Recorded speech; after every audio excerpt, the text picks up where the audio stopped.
This is Michael Canic with your Bridgeway to Success. 40 years ago, if you were serious about wine, there was only one place you would look to: Europe. The current landscape, in which fine derivatives of the grape can be gotten from 5 continents, was unthinkable. The now famous 1976 Paris wine tasting changed everything. A 1973 Chardonnay from Chateau Montelena, the product of gifted Napa-based winemaker Mike Gergich, took first place in a blind expert tasting of white wines from France and California.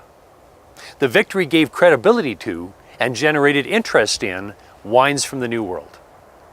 So, who was Mike Gergich? What made him special? 1. Confidence. Born in the former Yugoslavia, present-day Croatia, Gergich was managing a cousin's grocery store at the age of just 14. Many decades later, well into his 80s, Gergich claimed that in meeting tourists from the Napa Valley wine train, "I can still sell twice as much wine as anyone else." 2. Opportunism.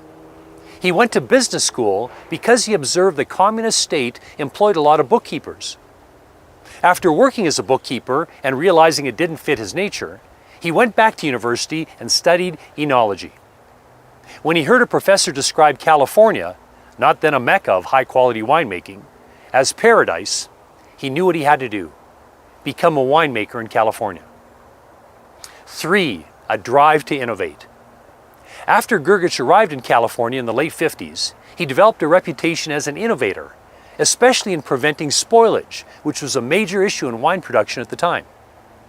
He was a forerunner in installing sterile micropore filters, a system still used by many wineries today. In the early 2000s, Gergich was still at the front end of the curve.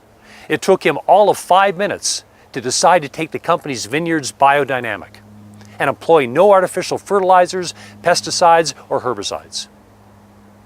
And just 6 weeks ago, a film honoring the now 90-year-old Gergich won the Grand Jury's Special Award at the 20th Annual International Grape and Wine Film Festival in Paris. Confidence, opportunism, a drive to innovate, that's a formula that applies equally well whether you're 19 or 90.